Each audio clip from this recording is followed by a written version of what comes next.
is the way. This is the way. Good evening, everybody. Chris here from Fatherly Phantom.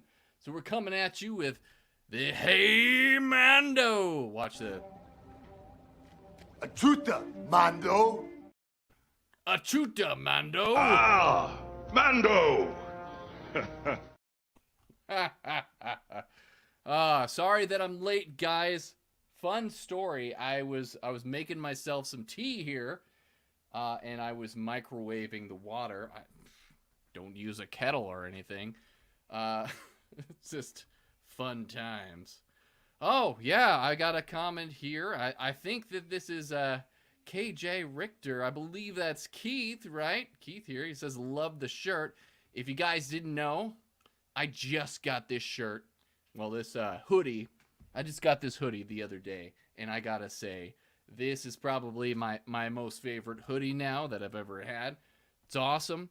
And if you guys didn't know, this is actually to an awesome channel on YouTube called Not Your Status Quo. If you guys haven't checked them out before, go check them out. Search for Not Your Status Quo. And hey, and it is Keith. So, yeah, this is Keith. And oh, hey, I think that's Doug right there. I got your picture up here. It says, nice, love it. So if you guys want to drop your link in the comments, feel free to do that. You guys are awesome. You guys promote me on your live streams too, so love it. Back to the story, though. I was heating up some water, and the cup I was using, the cup got really hot, but the water didn't on the inside, and I like burned the crap out of my hand. Like, crap. But I switched cups here, so if you guys see Papa Bear, he's got his cup of coffee. So what are we doing tonight? So tonight I kind of wanted to have, and this is what I'm going to be doing for Hey Mando from now on. This isn't going to be a breakdown of the Mandalorian Season 3 episode, well, Chapter 18, Episode 2 of this season. This isn't going to be a breakdown or anything like that. We're just going to talk about news, the things that we're really excited about, what we like, and I want to get your involvement as well. So feel free to let me know in your comments and whatnot. There's a couple articles and things I've got pulled up here that we can go over as well. So let's just dive into it. What did you guys think of Chapter 18 of The Mandalorian? My thoughts, I gotta say, it's one of my most favorite episodes of The Mandalorian yet. And if we're just gonna dive into it, yes, spoiler alert for anybody out there. If you haven't watched it, get out of here. Go watch the episode. What are you doing here? Well, if you're watching this, it's gonna be great. So, Not Your Status Quo, the guys I'm talking about right here. Such a great episode. Loved it. Dude, it was so good, says Doug. Awesome. Amazing episode, says Keith. Yeah, I agree. Amazing episode. I gotta say, like, I loved the performance, especially Katie Sackhoff. Hats off to her. And if you guys don't know, she will always be forevermore Starbuck to me. You know, Battlestar Galactica for life. Right, Doug? I know we all know that Doug really, really likes Battlestar Galactica. He's watched it a million times, right? Yeah. Yeah. Oh, Not Your Status Quo says BSG. That's right. Katie Sackhoff, you can't go wrong with her. Oh my gosh, she did such a great job with this. And it kind of is making me rethink Bo-Katan's character in this. And I mentioned this in my breakdown video, and if you haven't seen my breakdown video after the live stream, go on to my YouTube channel. You can catch my breakdown of the episode. I produced it today. I worked night shift, so I was able to get it done. Oh, what do we got? What do we got here? What do we got? I'll make it through the rest of the series. One day you should. It's going to be a good watch, Doug. I promise you, you're going to enjoy it by the end of that. So, yeah, I think you'll like it. Keith will agree with me. All right, what we got here from Not Your Status Quo. She was incredible and changed my mind about Bo-Katan. Same. Absolutely agree, Not Your Status Quo. It absolutely changed my mind on Bo-Katan. You know, the first episode, she seemed, you know, a little off-putting to me, too. I didn't feel like, I was like, oh, man, she's really kind of being a jerk here and everything to Din Djarin, who was ready to join her up and everything, and she's just dismissing him left and right. But it was great to see, and I feel like that we've had a real character arc with Bo-Katan, which is amazing, and just to see her grow throughout this episode is pretty cool. And I came to and it was awesome to get to see her actually wield the Darksaber, and man, she was proficient with that. I don't know who the stunt person was on this, but they did a fantastic job. I'm gonna look this up real quick for you guys, because I think that we need to give props to the stunt people. Oh, let's see here. Not your status quo. What do we got? Boom. Said, and even today when she thought Din was coming back, then she figured out something happened to him and charged off to help. Yeah, just like that, even with her being like, this guy. And she was just ready to tell him off, too, as soon as she got out there and she saw that he wasn't there. Super concerned, right? So, how did she lose the Darksaber? Oh, so Not Your Stat, a great question.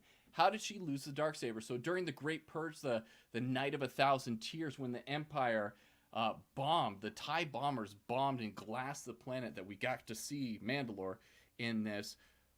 All we know at this point in time when it comes to official canon on the history, which I've covered in my History of the Mandalorians. You can catch it on my YouTube. Great little shout out there. But what we have covered in canon is the idea that Bo-Katan at some point during the Purge was able to escape and she lost it. They don't have a specific time when she lost it, but it was during the Great Purge that she lost the Darksaber. And at some point after that, Moff Gideon captured it, so he had it basically throughout the whole entire original trilogy up until The Mandalorian. So, yep, she loses it during the Great Purge. Moff Gideon gets it, and then Din gets it. And there we go. And again, if you want more detail into that history, go to my channel. You can check out the History of the Mandalorians. The Chapter 4 goes over the canonical history of the Mandalorian. So check it out. It's a really cool series. All right, what do we got here? Doug's got something to say. So he says, I don't fully trust her. I thought for sure she would grab the Darksaber and I thought the same thing, Doug. Same exact thing. I thought, and when she was battling that robot buggy one-eyed thing, I love, in my video I'm like, this one-eyed buggy robot thing, I think that's what I'm going to call him from now on. But when she was battling it, I kind of rationalized in my head, I'm like, oh, this is how they get around having her fight Din. Like, this buggy thing takes it from Din, so technically he owns the Darksaber at this point, and then Bo-Katan gets it from her. So that's what I thought they were going to go with that, but they didn't at all. So, and sorry, I didn't finish Doug's comment here. He says, I'm betting she at least thought about it. Yeah, I bet you're right, Doug. I bet you that she definitely thought about it. And, she grabbed it up right away, too, in that battle. And it's just like, man, she went to work. It was crazy. She was great with it. No way Moff Gideon beat her. Yeah, and I want to ask you guys, too, out there, like, do you think, like, seeing how proficient she was with the Darksaber, if she challenged Din Djarin to a one-on-one fight to get the Darksaber, there's no doubt in my mind that Bo-Katan would win that thing. So, what do you guys think? Do you think that Bo-Katan would definitely win, or do you think Din Djarin actually has a chance? I don't think he does. After seeing her perform in this last episode, it's crazy. What do we got here? She knew better than to take it without winning. Yeah, good point there. Not your status quo. Yeah, so she could have kind of worked around it, but yeah, I think she would too. Definitely. So I'm gonna try to pull up. Let me see if I can find this. I'm gonna pull up who is.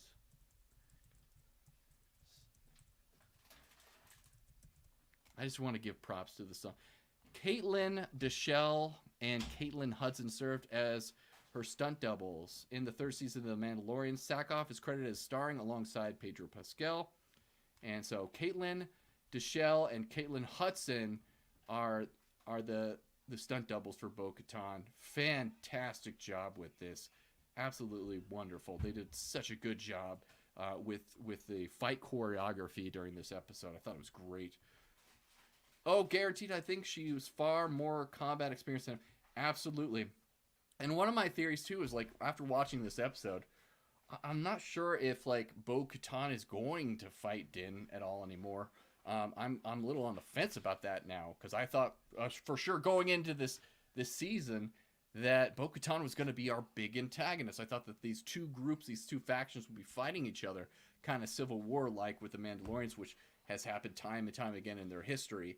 But now I'm kind of questioning that. I'm like, well, it kind of seems like she's coming around to Din, and it's like Din has been able to help her out. She's definitely been able to help him out, saved him twice in the last episode, and yeah, I don't know if she's gonna directly be an antagonist in the show anymore.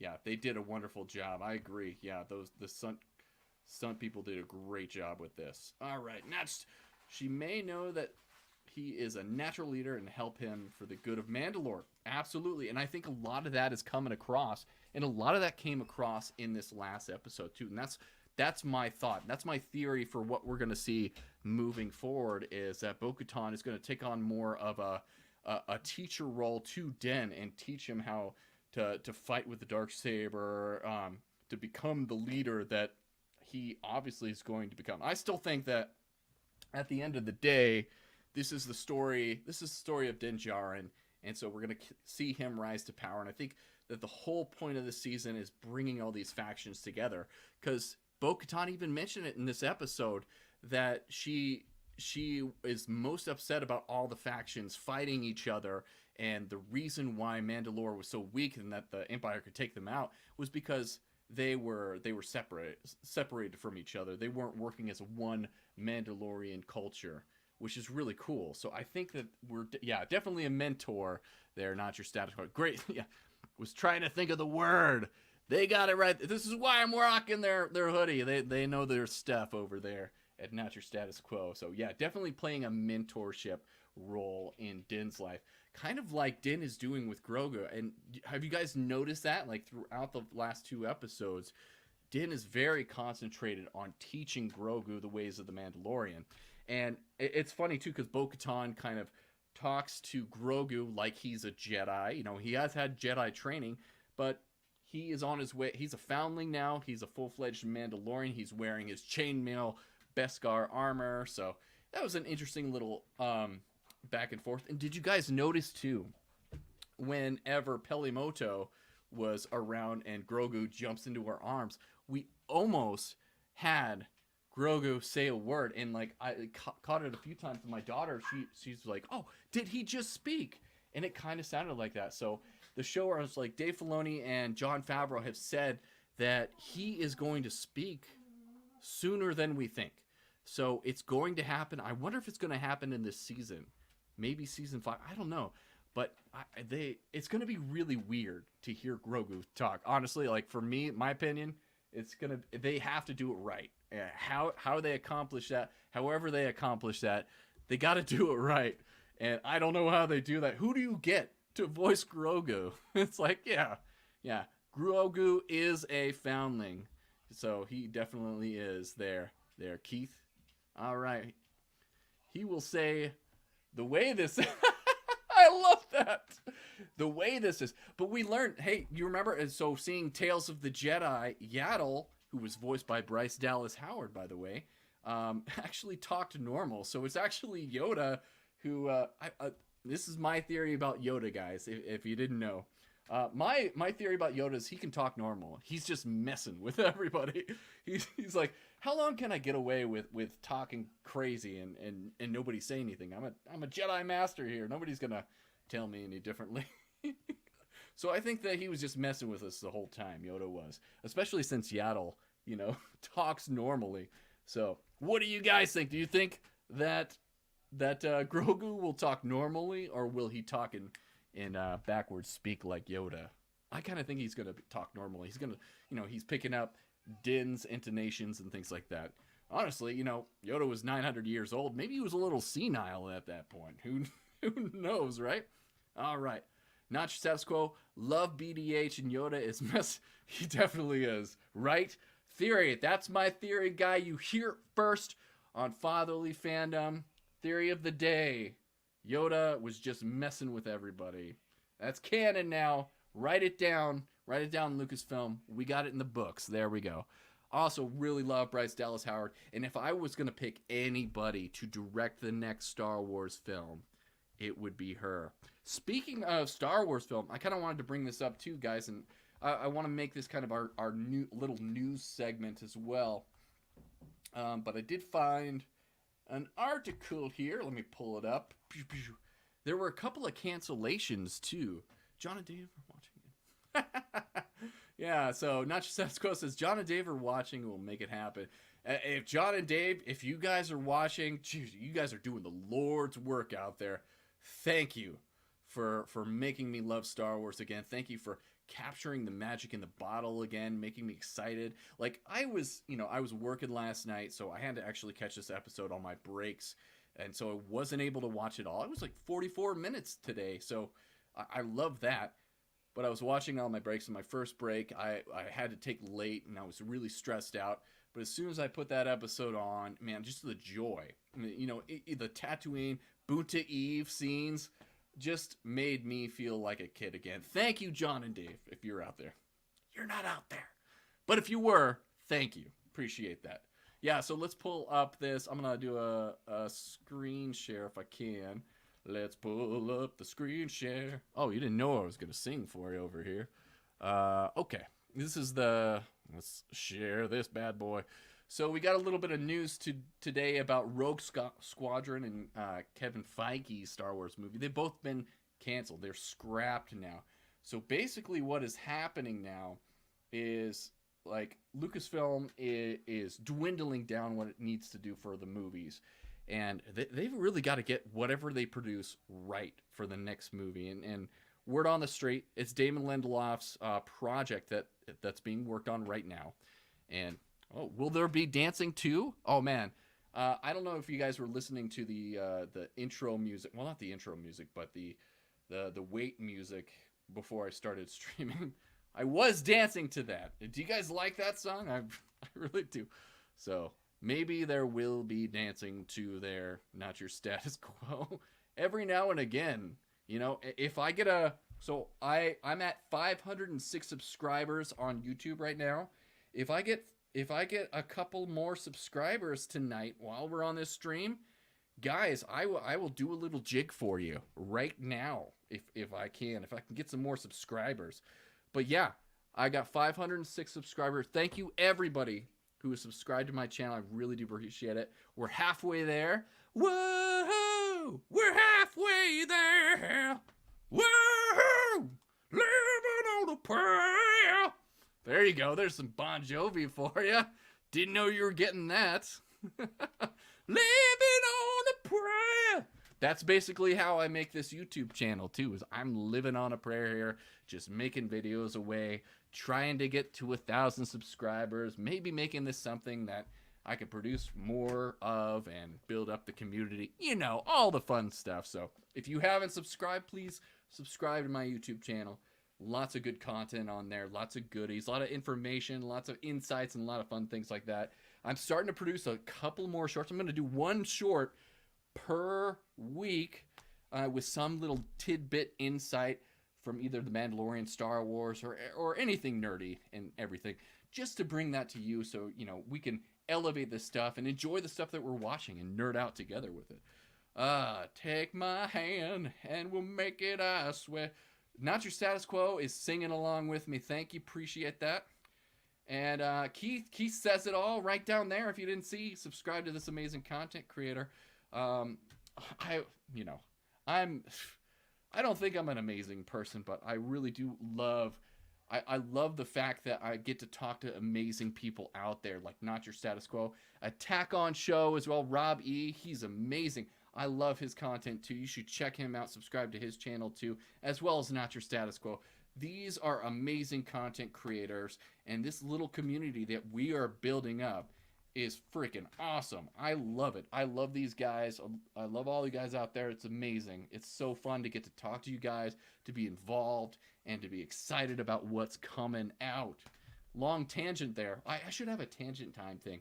Not Your Status Quo. You guys have that, and that is awesome because I am, just like you guys, a tangent king.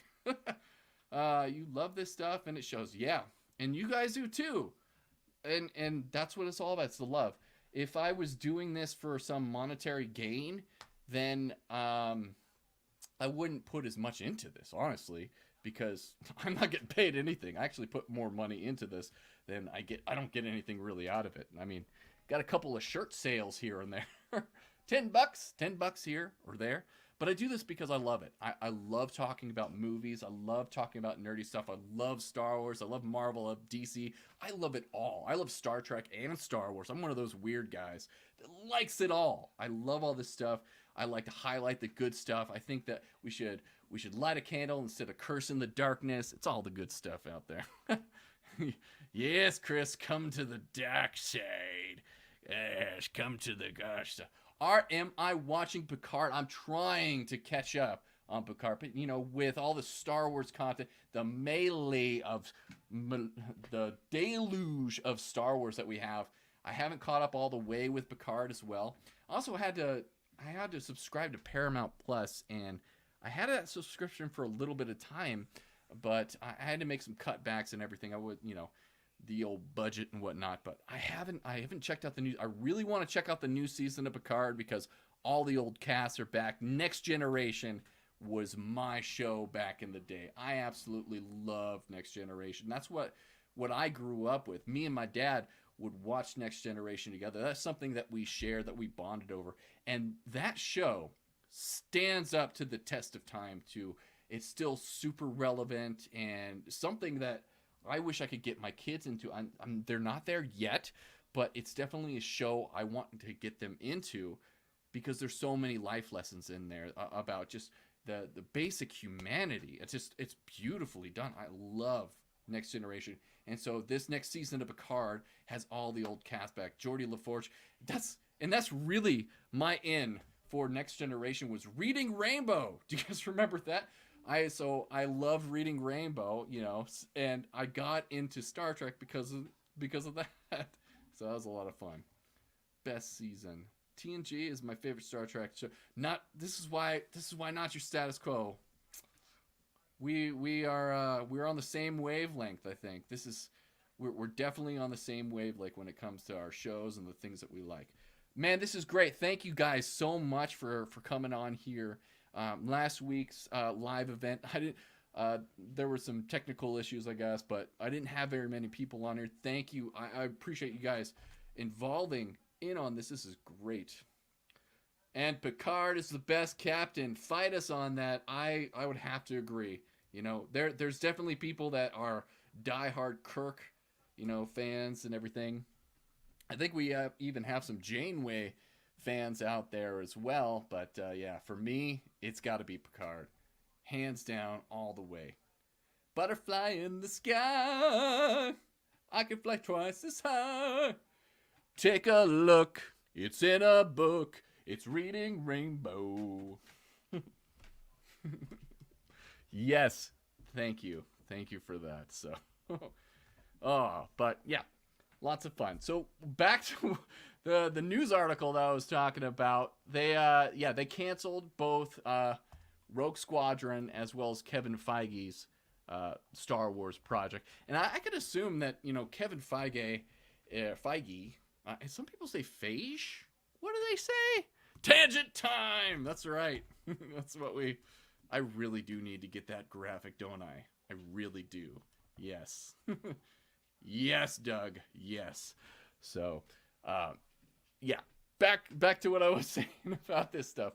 I'm pretty sure that Kevin Feige is pretty busy with Marvel, and Ant-Man and the Wasp: Quantumania, while I loved it, didn't do so well critically, and I guess they're really trying to hone in the ship or whatnot. So I'm glad that Kevin Feige is going to get to concentrate on Marvel again, produce good content. That's what you got to do.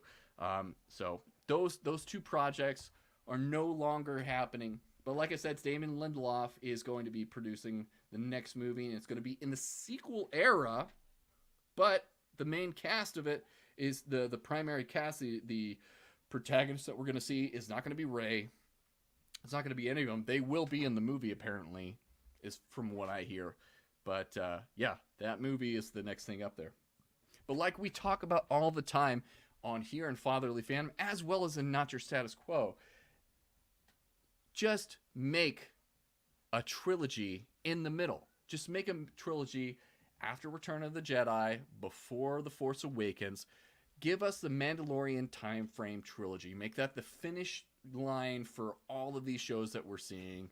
Build up to this major event, either with Thrawn, the Yuzon Vong, the Grisk hegemony. I mean, you could do any of those things. Give us a trilogy in the middle, and that would go a long way for fans and bring us back together. I absolutely think that that's what would happen. Absolutely, guys. Not Your Status Quo. Are you guys drinking? Absolutely. Good tea. And by the way, the tea that I'm drinking is Earl Grey. Tea, Earl Grey, hot.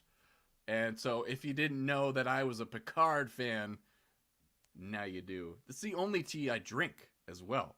Yeah, I'm a nerd. I've always been a nerd. Even when it comes to the drink. And, you know, I was in the Navy as well, if you guys didn't know. And I picked my ship because I'm a nerd. That, yes, I was on the USS Enterprise. So I served on the Enterprise for 6 years, guys.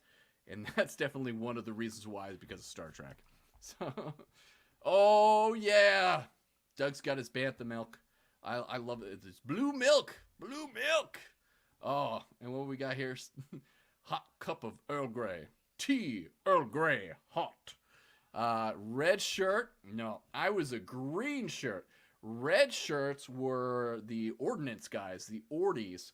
I was a green shirt, so I actually worked on the flight deck, and I helped with aircraft recovery equipment, so I made sure that all the pilots landed on the deck safely. So, and I was an electrician in the military. My rating was interior communications electrician, even though all the equipment that I worked on was in the exterior. Made no sense, but nope, green shirt. So, and I'm still with us, guys. I didn't die, so I wasn't a red shirt when it comes to that stuff. So, woo! Keith, we're a bad influence. We keep dragging him into. I love tangent. This is what this show is. This is what I wanted Hey Mando to be all about. Is full of tangent times, full of theories and fun stuff like that. Again, it's not this show isn't going to be a breakdown show. This is going to be our general funness with nerdiness, primarily focused around the Mandalorian. But yeah, so back to the Mandalorian though. There's a rumor out there, guys. So I'm gonna drop this on you right now. The IG-11 storyline.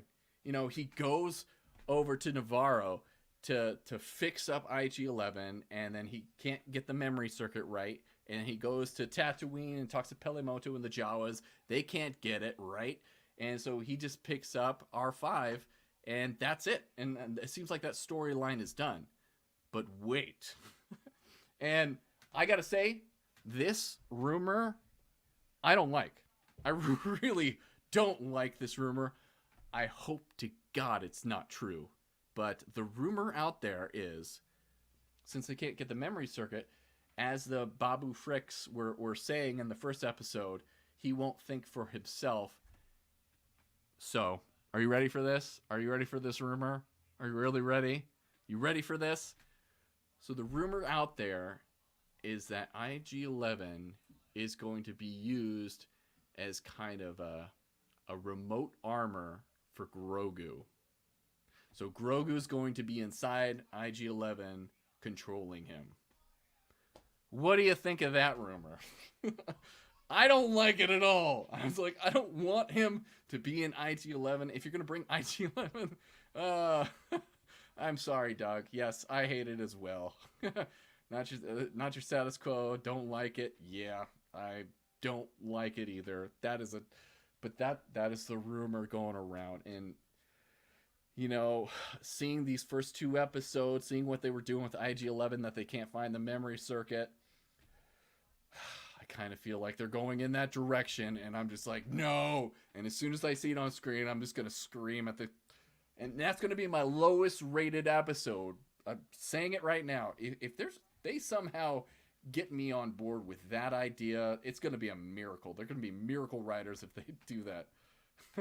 No, sir, they best not, so that we are march. We will march at dawn. We will march at dawn if they do that and dismantle IG-11 at that point. I loved, and I gotta say, I did love IG-11 from the first season. Taika Waititi did an amazing job with that performance. I want to see that character back. I really, really do. I think it would be really cool to see IG-11 fight alongside the Mandalorians and whatnot, or whatever we're going to be dealing with here. So my question to you guys, I think the pirates are definitely coming back. We're going to be going back to Navarro. Din's going to recruit his Children of the Watch to help out and to fight against the pirates that are obviously going to cause problems in Navarro. But do you think that they're going to be our main antagonists this season? Is there going to be something else? Is there going to be a larger entity? Giancarlo Esposito is definitely coming back. He said that he's filmed stuff for this season. He's come back. So we're going to see him at some point. But do you think we'll see anybody else in this? And not your status quo. You guys did a Theory Palooza, and I think we were talking about Thrawn at that point, maybe showing up at some point. And I think that would be a big, awesome reveal. We didn't get a big reveal, really. We didn't get a big reveal with episode 1 of this season, apart from the Purgles, I guess.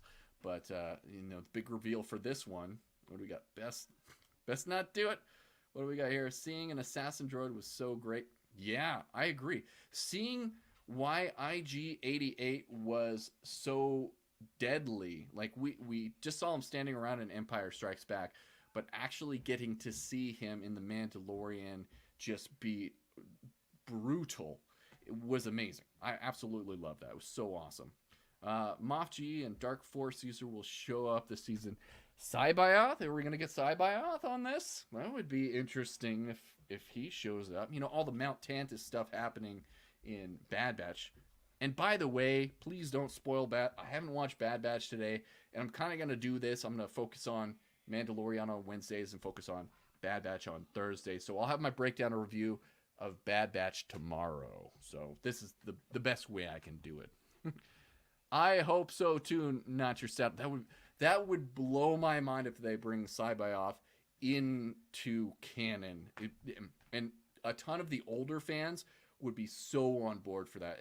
All these things that they have in the wings, all this material that's in all this Legends material that they could bring into all this, into the shows and everything, it's just gold. All of it is proven, tested, time-tested and proven to be awesome. Bad Batch is so good. Oh, so did you, not your status quo, did you guys get to see Bad Batch this week? Did you watch it? So good. Ooh, Doug says it's so good as well. I'm excited. So I'll be watching that tomorrow, and I'll break it down for you guys then too.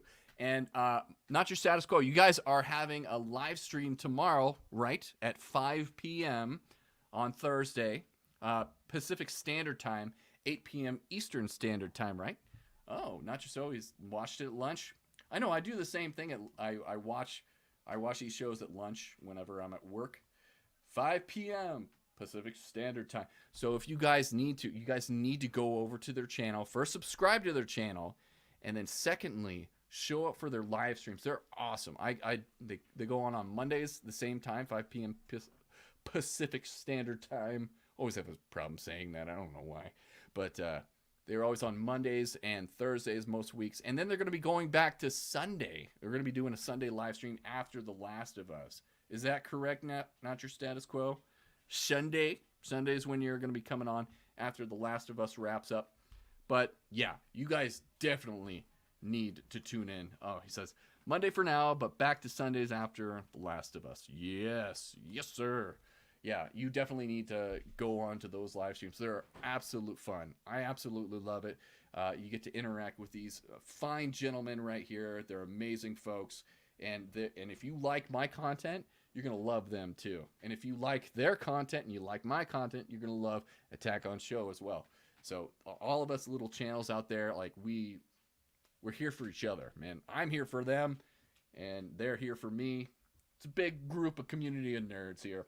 So they're awesome. And I wouldn't say that if they weren't awesome, and it's something that I don't enjoy. I actually enjoy watching Not Your Status Quo more than a lot of the bigger channels and things like that, because it feels more real to me. These are real guys, same as me. We got day jobs and things like that, but we just love this stuff, and the love shines through. So, PSA right there for you. So, yeah, for the rest of this season, I don't think Bo-Katan's going to fight Den at all for the rest of the season. And I put up a little poll too on my YouTube channel here to see where everybody was at, how they enjoyed it. And if you guys can, Doug, Keith, is Dave manning the Not Your Status Quo on Twitch? Is that Dave over there? If you guys want to, could you give me your rating for the, if you want to share that. If you don't want to share that and you want to do it on your live stream, that's cool. Keith is not, okay. Keith's double timing it over here. Thanks, Keith. Isn't it kind of cool? You kind of like Batman when it comes to this, a dual identity. So Keith is Batman. Oh, the words out. If this is if we're in the world of Harley Quinn, he's actually locked up right now for tax evasion, right? Or whatnot. Phone and PC. Good job. Double timing it. Man, this guy is awesome. And I took your guys' advice as well, Not Your Status Quo. I have watched all of Harley Quinn. Loved it. And I started from the beginning. I don't know if I told you that the other day when you guys asked me. I was kind of watching on the phone and watching my kids, so I had to go back and forth on that one. What did you want our rating for? Oh, what did you rate this episode? Chapter 18. Did you like it? Was it where does it fall in the Mandalorian seasons, or where does it fall with Mandalorian episodes? For me, Mando is a solid 8.5. That's a good rating. Yeah, I agree. That's a good one. So for me, and on my review of this episode, I said it first off too. This was a 10 out of 10 for me. I loved every moment of this. Just spoiler, if you've been listening to this entire time on this live stream, and you haven't watched it, what are you doing? But just to get to see the mythosaur at the end blew my mind. I yelled out in the break room this morning when I saw that. I was like, ah! So on a scale of 10, this was an 8. Solid 8 from Doug. Good deal. So just because of the mythosaur alone, I absolutely loved it. And I can recognize, there's, let's see here. 8.5 for me, and not just because I'm also Not Your Status Quo. All right. Not Your Status Quo and Keith say 8.5. Doug says an 8. I'm giving this a 10 for me. This is one of my favorites. I was so pumped. Oh, let's see here. Oh, I missed this one. I got up at 4 a.m. to watch so no one could spoil it, and I could not go back to sleep after seeing. Yeah. Man, I've had that happen many a times. And for me, it's like I'm watching this during the night and I have to sleep during the day. So, sometimes I can't sleep afterwards. And that kind of happened this morning, too. And that's why I got my breakdown and review done. I'm like, I can't sleep. I'm going to just be productive and get my breakdown and review done right there. Boom. Boom. What we got here, Doug? That was pretty cool. Really brings us back to that props. Yes, that's what I'm wondering. And, with Bo-Katan, she was like, there's no magic down there. That was just so we can mine the ore for our ancestors, and nothing special. And, even when she was showing Din the living water, she's like, here you go. Here's the living water. So she was just so nonchalant about it because she's like, there's nothing special down here. This is nothing special. But I kind of feel like this is her seeing the mythosaur down there, a creature that is supposed to be extinct, that was in legends and myth, literally in legends. You could tell, and I love the acting that they do with just their motion acting that they're doing in their Mandalorian armor, because you could tell she was shocked to see that, even with the helmet on and everything. It's amazing. The acting that they're doing, the performances that they're giving in these helmets and everything else. It's so crazy. Let's see here. Doug also says the songs of eons past foretold the mythosaur rising up to herald a new age of Mandalore. Exactly, and that's what we got to see.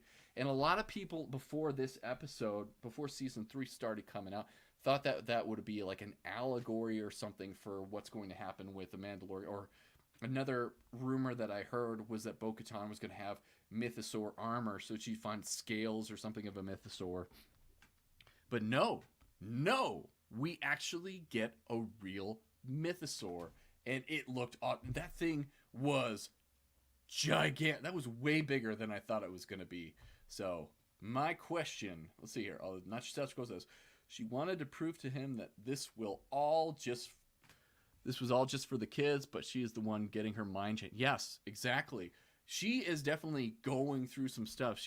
Her perspective is definitely changing. Her point of view is shifting, from this, and it's going towards what Din is doing. I wonder too, and I think that the reason why they have her dive in to save Din is because this atonement is for her as well as Din. She's atoning as well for everything that happened before. So she's coming a new person. And again, they play with this idea with water. They played with this in the first episode as well. Water and a religion symbolizes rebirth. Same thing here. Both of these characters are atoning, being reborn, being more, growing as characters. It's just beautiful to see, and I absolutely love every minute of it. And it's really cool to see. And I can't wait to see what we're going to see next week. And I think that next week we're going to see a buddy between Bo-Katan and Din as they go off on this adventure on Mandalore or whatnot. And I wonder because Din really didn't get to finish stating the creed when he was snatched under. So I wonder if he's going to try to finish it, even though the mythosaur is right there and everything, if he's going to get caught again. But man, dude, he went through the ringer this episode for real. It's like, oh, that was so nuts seeing him just trying to get to the living waters and getting caught by the spider machine, and then having this one-eyed robot thingy. I wonder if that's going to come up too. I didn't find any information on what that thing was, and I think that it was just so that we could get Bo-Katan there. It was to serve the story, and I don't believe that we're going to see the one-eyed robot spider thing again. I think that that's the last time we'll see that. The mythosaur, though, I think that will play a part. I think that, either Bo-Katan or Din has to tame the mythosaur, either ride it or commune with it or whatnot. That's what they read on the plaque, is Mandalore the Great, which they say in this, was able to tame the mythosaur, and that's why they use the skull of the mythosaur for the people of Mandalore. One and done. Yeah. One eye and done. So keep your eye on the prize. Yeah, and and if I would nitpick with this episode, and again, a lot of the stuff, I just this is Star Wars. There's a lot of kooky stuff in Star Wars, so I knew that going in, and a lot of this stuff I can forgive. So it really wasn't a detraction for me for any of this stuff, but it was just like one of the little nitpicks that I had for this episode was the fact that R5 goes off and he gets what the Almamites capture him, and Din just goes right after him. He's able to secure his mask and everything, his helmet, and he pressurizes it. Oh, and fun fact too, and when he pressurized his helmet, you could hear a faint sound of Vader's breathing in that. So they actually put Vader's breath in that moment, which is really cool. Oh, okay, one and done. I have a theory about the mythosaur, so tune in. So I can't wait to hear this theory about the mythosaur. So I'm going to be tuning in on Thursday at 5 p.m. on Twitch to check out Not Your Status Quo's theory about the mythosaur. Can't wait. We got to keep something, because that's, yeah, I'm intrigued. Not Your Status Quo. Intrigued with that. I'm a dork. I'm sorry, guys. But back to things. Hope no one beats me to it. Yeah, I hope so too. You know, I hope they don't get that in there for you, but it'll be interesting to see what happens with that. Oh, Doug just ordered his fatherly Phantom shirt. Rob E ordered a fatherly Phantom shirt too. I should get. Let me go over here, and if anybody else wants to order anything from the shop, if you want to have a father, I don't even have my hoodie yet. I've got my not your status quo hoodie. I do have my own hoodie coming, but I also have Attack on Show's hoodie as well that's being ordered. Here we go. I'm going to paste it into the comment section here for you guys if you wanted to order a hoodie, a shirt, any kind of thing like that. You can go to spreadshop.com, and the link's right there in the comments if you want it. So there you go. Woo! I got my Fatherly Phantom shirt today, and I'll be on the stream tomorrow. Oh! So you guys, if the only thing you want to see is that Fatherly Phantom t-shirt, you have to go to the stream tomorrow. That's not the only reason I'm going to be attending and watching the incredible guys at Not Your Status. This is just like an infomercial for Not Your Status. This whole episode is. So, but they are worth it. They're awesome. So I'm so glad that I'm get to elevate my brothers over there at Not Your Status Quo as well. I can't wait to see it. Can't wait to see it, Keith. Not Your Status Quo, Batman, whoever you are, who's out there. So I'm Batman. I am Batman. I am vengeance. I am the night. I am Batman. Yes, I'm Batman. Or the Michael Keaton. Yeah, I'm Batman. So there you go. Terrible accents. Don't have and if you guys didn't know Not Your Status Quo, they have you can get Infinity Gems over there and give them some really good ones. Oh, that was a good Kevin Conroy will always be my Batman. I grew up with Batman the animated series, so yeah, he has always been Batman to me. Rest in peace. Like, that destroyed me when he passed away as well. I'm getting upset right now because of that. Yeah, R.I.P. Kevin. He was amazing. Sad that we'll never get to hear his voice alongside Mark Hamill's Joker again. You know, Mark Hamill's not going to voice the Joker anymore because Kevin Conroy is not going to be his Batman. And he was my Batman as well. So that was such an amazing series. Still holds up to this day. Beautiful thing about, if you guys didn't know, Tangent Time. I really do need to get a Tangent Time thing to go. If you guys didn't know, when they were making Batman the Animated Series, the way that they drew that was they used black canvas, which was completely different. They wanted to give it a dark feel, and it just produced some of the most beautiful shots and beautiful scenery on that. I love the way Batman the Animated Series looked. It set us up for all the rest of those good things for Superman later on in the animated series, as well as Justice League and Justice League Unlimited. Watched all those things growing up. And if we can get a smithering, is that a word? I make up words here at Fatherly Fandom too, so just so you know. But if there's an inkling of any of that stuff in the new DCU that James Gunn is producing, I'm all on board. If just do that. Do all that stuff. Give us Batman the Animated Series stories, Justice League Unlimited stories. Bring those to light in the new universe, and I will be happy. I don't know if everybody will be happy, but I'll be happy. And isn't that all that matters? No, it's not really. But they were the best together. Yeah, Kevin Conroy and Mark Hamill. Bringing it back to Star Wars, Mark Hamill. Luke Skywalker was always my favorite. And Luke Skywalker, will he show up in The Mandalorian? See how I circled back around? We got back to The Mandalorian from this Tangent Time. Will Luke Skywalker show up? I really hope that he doesn't show up this season. I want them to just focus on the Mandalorians and give us more lore with the Mandalorians, and maybe have him show up in Ahsoka at some time. And then I really do want I want Luke Skywalker to have his own series at some point. But there is rumor out there, too, about a series taking place where we'll have Luke, Han, and Leia. I really do think it's going to be like a Clone Wars style animation thing. We don't know a lot of information at this point, but maybe. All right. Not Your Status Quo says he will show up, but only as a cameo at the end of Ahsoka. I hope so.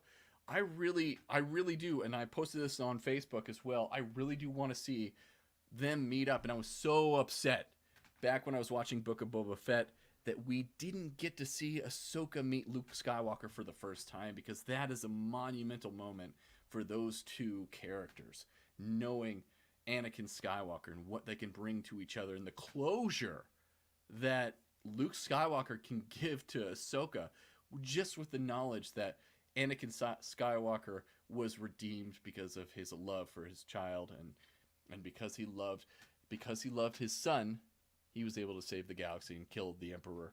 But I know that there are a few movies after that kind of retcon that, and the Emperor survives, and somehow the Emperor returned. But we don't talk about those very much. Okay, so. Doug, speaking of Mark, Luke, Tatooine, I kept playing the scene on Tatooine over and over again. It sounded like Grogu said bug out. Yeah, did he actually say a word? I was trying to see that too. And I've watched this episode 3 times now. Once at work, once afterwards before my breakdown, and then once with my kids. Yeah, bugga. Like, so what is he trying to say? What is he trying to... And I think we might get him actually saying something this season. But the internet claims he's saying Patu. He says Patu all the time, though. He says Patu. That didn't sound like Patu to me, Doug. Like, I've heard him say Patu. He says it all the time. It's like Patu, Patu. That's my, He said whiz. You won.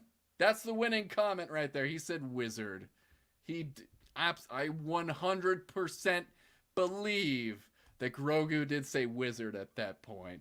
You know, this is something else you won't find anywhere else, but Not Your Status Quo is right 100% of the time. And they are absolutely right about this. Yep, he said wizard. You're right, 100%. He did say wizard. Absolutely. Oh my gosh. That's great. That's fantastic. Absolutely. Drink, guys. Blue milk, Doug. So, yeah, I was trying to figure out what he was saying. But, yeah, it's wizard. We know it. You heard it here. Not Your Status Quo. Wizard. I gotta say, like, Din Djarin made wizard sound so cool in Chapter 5 of Book of Boba Fett. That, Return of the Mandalorian, that was awesome. Like, that, like, it was perfect timing, too, after he got out of the N1 Starfighter for the first time after test flying it and whatnot and getting pulled over by the cops and then coming back down. Wizard. That was the best. I absolutely loved it. Pedro did nail it. He did nail it.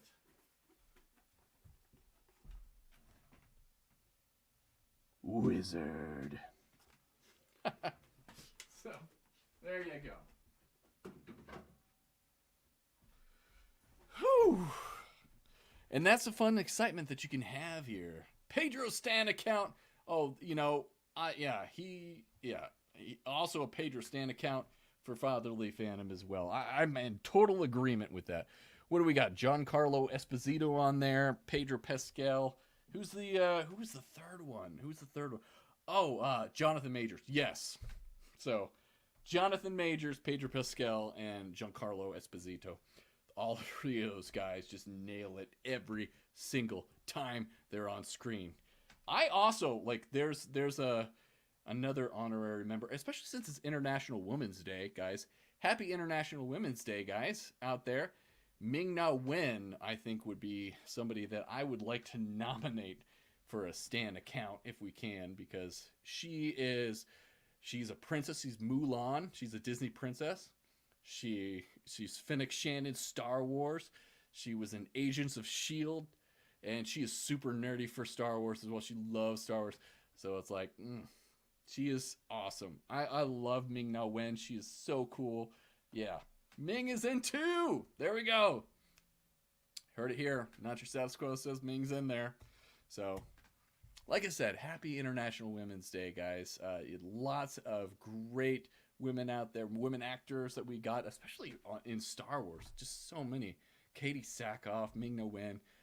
Just awesome. Rosario Dawson now as Ahsoka. I really do like Rosario Dawson as Ahsoka. I remember hearing rumors that she might be Ahsoka back in the day, and I was like, yeah, I could see that happening, and that's what we got. So yeah, all good stuff. All right, Ike. All right, it's been about an hour.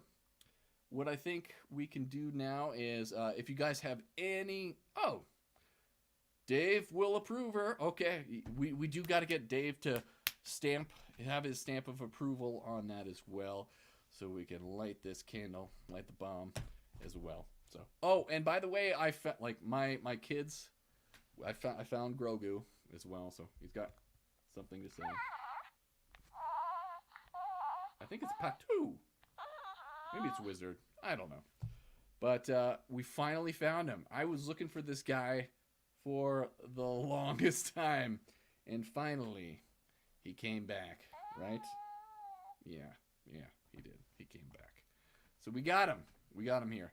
So any final thoughts from you guys before we get off the line here? This has been a lot of fun. Like I said, I'm going to be doing this every Wednesday. And what I might do, too, is I might be if anybody is interested and wants to actually come on the broadcast and talk face-to-face on here, I am able to have guests on here. I can have up to 4 guests in StreamYards with my account. And I would love to have some of you guys on if you're willing to do it. So every now and then on Wednesdays when we're talking about the Mandalorian and all of our excitement stuff, yeah, feel free. And I love that I got some interactions with you guys here. Keith and Doug, you guys are awesome. Thank you so much for joining. Let's see what we got here. And Doug said, yeah, he said Wizard. I heard it. I second that as well. He was training with Luke for 2 years. Yes. Oh, yeah. Yeah, you were, weren't you? Yeah, Jon Favreau just told us that you were training with Luke for 2 years. It didn't look like 2 years, though. It really didn't. It only looked like a little bit of training. Like he was shooting that laser ball training orb at you. You know, then you learned how to jump. And then you were able to do magic fingers. Or what was it? Magic fingers. Do the fingers. Do the magic fingers. So you were able to do that. And that took you 2 years? Come on, man. You're slacking. You're slacking. Maybe he spent most of his time deciding which one to get, the Beskar chainmail or the lightsaber. So it took him 2 years to figure out which one to get. And it just took him forever. Right? Right? Maybe. Magic hands. Baby, do the magic hands. Do the magic hands. I love Carl Weathers, by the way. Creed 3, Tangent Time, is out. I hear it's really good. I haven't been able to see it. But speaking of Carl Weathers, you know, who was the original Apollo Creed. Love those movies. But I love him. I love him in The Mandalorian. He has a blast. And he gets to direct some of these episodes, too, which is awesome, too. I want to see Creed 3. I do, too, man. It's supposed to be really good. It's Michael B. Jordan's first directorial debut. And what he did for some of the fight scenes as well is he used Japanese anime inspiration on how he did the fights. So I'm very curious to see how they did that. It's going to be very interesting. First 2 were really good. For me, like the first one, Creed, with directed by Ryan Coogler, you can't beat that. That was amazing. And I love the story behind that because Ryan Coogler developed that script and just sent it over to Sly Stallone and was able to get it made because he just loved Rocky so much, which was cool. And that's what it's all about. And that's what we're doing here. We love all this stuff. And, you know, we're all fans of this kind of stuff. And it's really cool to get to see directors and writers coming into the scene nowadays that are super fans of this stuff. Jon Favreau, Dave Filoni, to bring it back to The Mandalorian. Also super fans of this stuff. We're in really good hands with these folks. And it's just awesome to see. I love that we're getting all this stuff. So yeah, I can't wait to see Creed 3 as well. John Wick 4 is coming out soon.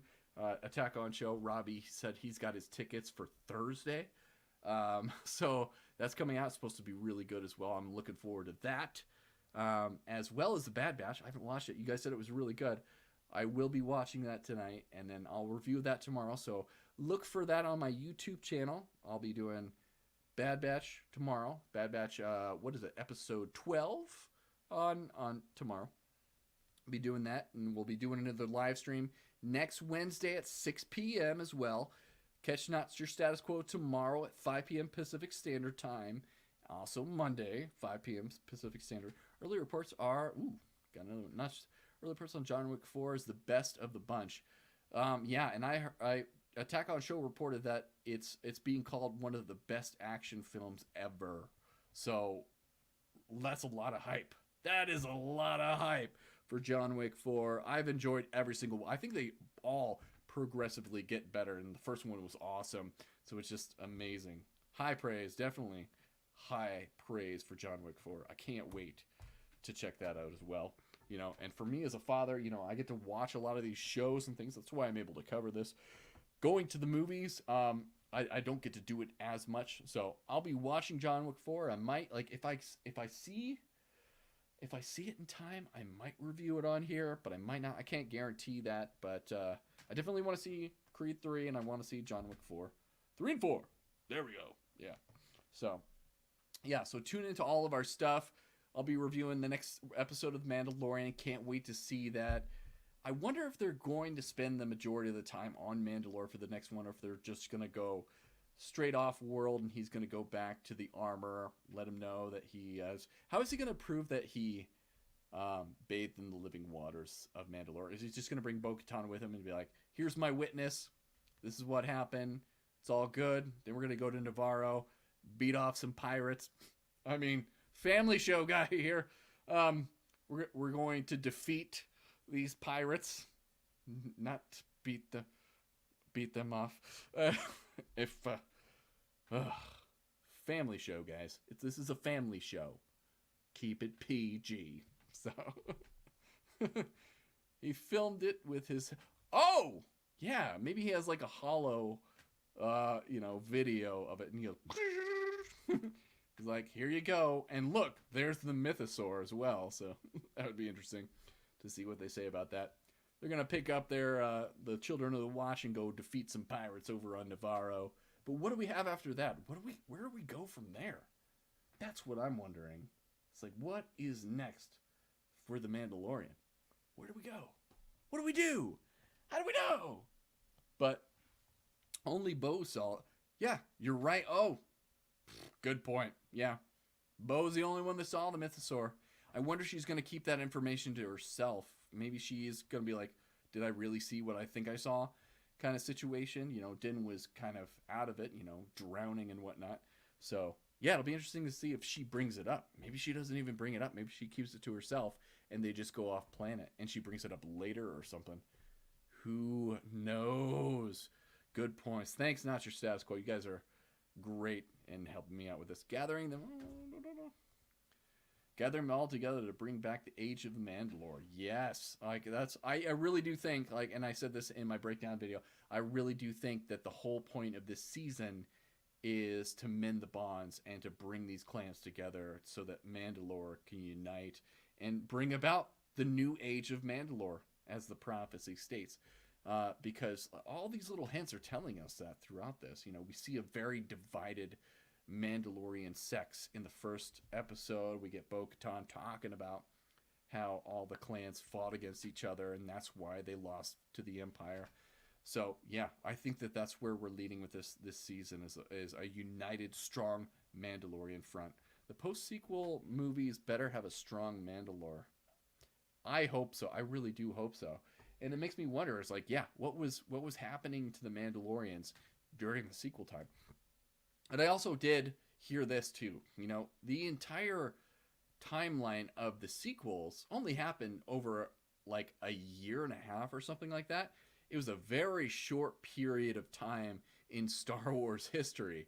So he basically was like, okay, all this crazy stuff happened. Palpatine came back in a year. They fight him off. Let's get to the real story here. Let's go focus on the Mandalorians. So maybe that's what they're gonna do out there. I don't know.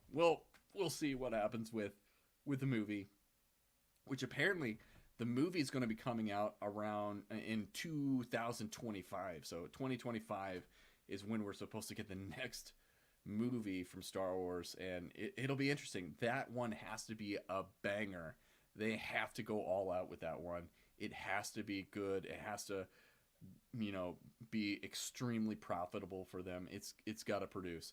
And I don't know if focusing on sequel characters will do that for them. I know that there's lots of you out there that like the sequel trilogy, and that's great. I'm glad that you enjoy it, but it was very divisive, and it broke up the fandom. And I want to see the fandom, especially for Star Wars, come back together.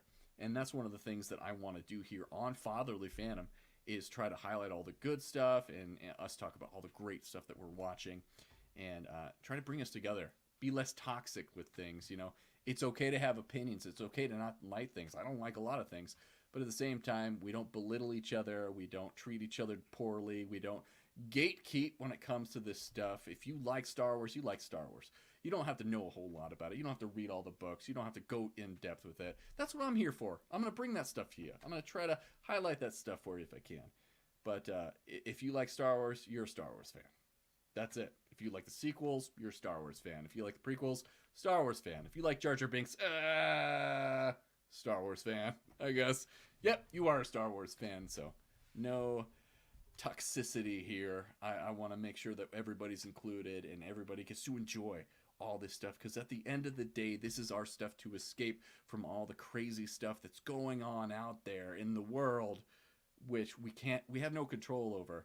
So sometimes it's nice to just dive into your favorite thing and just enjoy it. And that's what we get, especially with The Mandalorian. I'm enjoying it. It's a lot of fun. I'm glad that I'm going on this ride with you guys. I very much appreciate you joining me here tonight. Be respectful. That is the bottom line. Absolutely, 100%. I didn't like Andor because I saw a brick. I'm so sorry, Doug, that brick really scared you.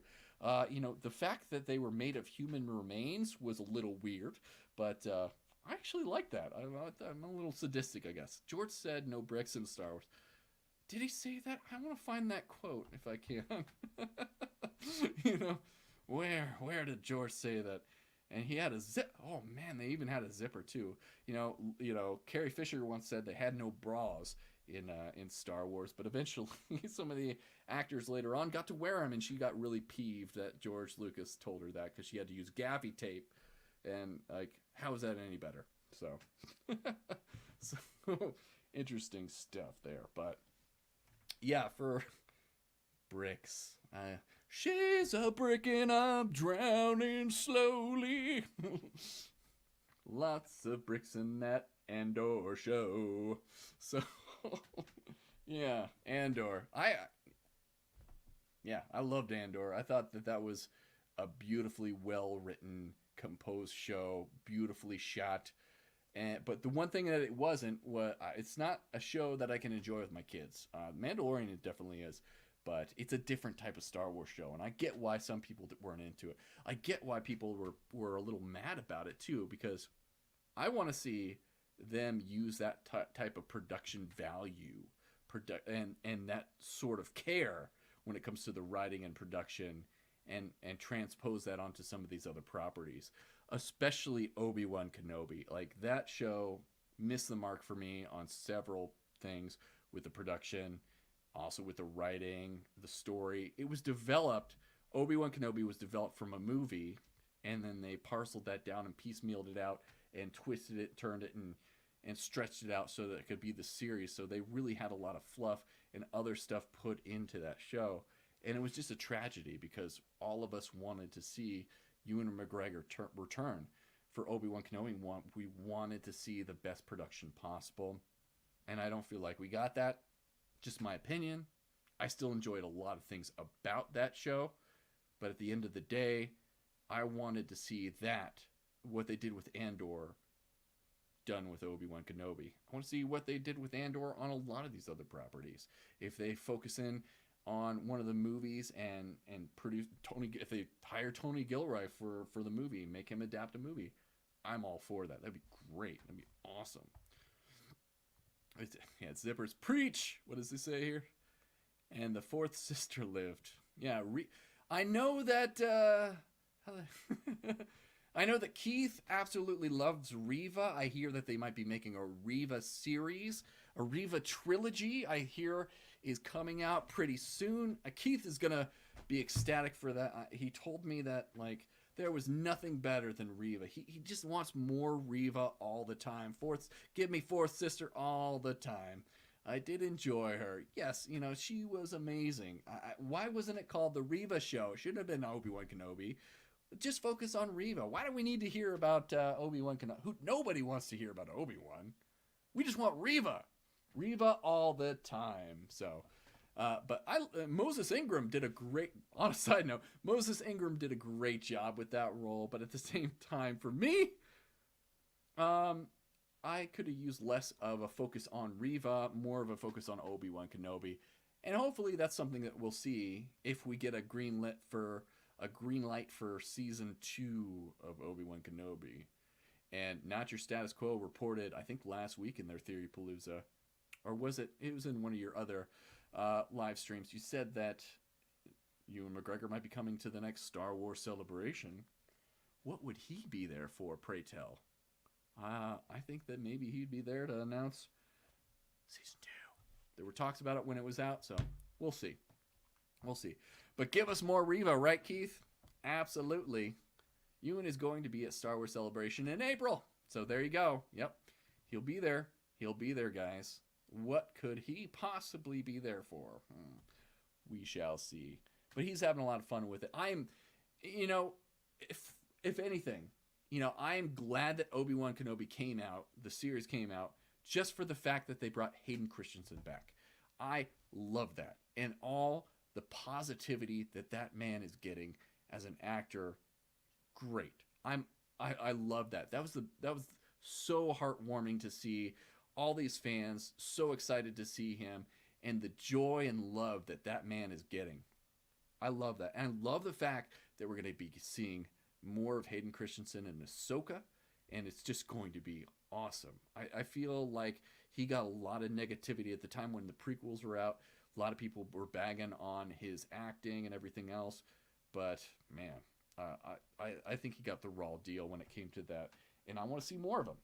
And I believe, Doug, you and I both want to see a Vader series, and I'd love to see them cast Hayden Christensen to take on that role, early Vader in the early Empire. That'd be so sweet. What do we got here, Doug? Reva was a good character. I like the idea of Order 66 kids surviving and wanting nothing but revenge. I like the idea of it too, Doug. I didn't like the idea that she was stabbed twice in the stomach, though, and survived both times. So. Oh. It's time for me to wake up. This is the time I usually wake up for my next shift. Yeah, me too. I was a huge fan of those Vader comics and the dynamic he had with the Inquisitors and with Emperor Palpatine and everything. I love too, like in the Star Wars comics when they were first coming out with Marvel after the Disney purchase and everything, we were getting a lot of those filled in sections between the movies as well. Loved those two from Star Wars. It was so cool to get to see Luke Skywalker would go off on an adventure. He found a lightsaber. He got put into an arena. He had that really jacked up Jabba the Hutt guy. I forget the name of that character, but he got captured by that guy and got put into like a gladiator situation. And that dude like collected all the Jedi stuff. It was really cool. Really cool stuff. Great series. Loved it. Love the Vader series too. Awesome. And I would love to see that live action if we can at some point in time. So, all right, guys, it's about we're an hour and a half in, so I think I'm gonna cut it off. I gotta spend some time with the kiddos. Vader comics have been great. Yep, Keith. Gonna go spend some time with the kiddos, but thank you guys for joining me here. If you want to check this out, this is in my live section, and it'll be up on YouTube. It'll be in Twitch as well. It stays in there for a while as well, and on Facebook. And if you haven't done so, guys, make sure that you subscribe to my channel on YouTube. Like me on Facebook, Twitter. Give me a follow on Twitch. You can find me all these places too. Thank you, Not Your Status Quo, for enjoyed the night. Great show, great stream. Thanks, guys. It was an awesome stream. You guys really helped out with that. And this is what I want. I love this back and forth. I love to hear your guys' input. So thank you for that. And like I said, subscribe to my channel on YouTube. It really does help me out. Every time I get a new subscriber, I'm overjoyed. So is Baby Grogu. He just loves it. He loves it when you guys subscribe to my channel. So keep doing that. That's great. Let's build this community together, and go subscribe to Not Your Status Quo. Give Attack on Show a subscribe too. Like all their stuff, like my stuff. Leave a comment on all my stuff if you can. Give it a like. That helps out with the algorithms and all this other stuff. We need to get out there. These are great channels. We're all fun, awesome channels out there, and we're having a lot of fun with this. We love this stuff, and we just need to be visible to more people so we can build this community together. All right, and just like Not Your Status Quo says, do it. Do it. As in old Sheev, Do it. Old Emperor Palpatine. Have you ever heard the tragedy of Darth Plagueis the Wise? It's ironic. He had the ability to save people, but not himself. Right? oh, my daughter's taking my stuff. All right, guys. Well, I hope you have a fantastic night. Thank you for joining me. Enjoy Bad Batch. Enjoy Mandalorian. You guys are awesome. Love you guys. Have a good one. I'll be chatting on the stream tomorrow. Right, Grogu? On Not Your Status Quo. Hit them up for that. And it's always a pleasure, right? Batu! And from our families to yours, have a good one. And may the Force be with you.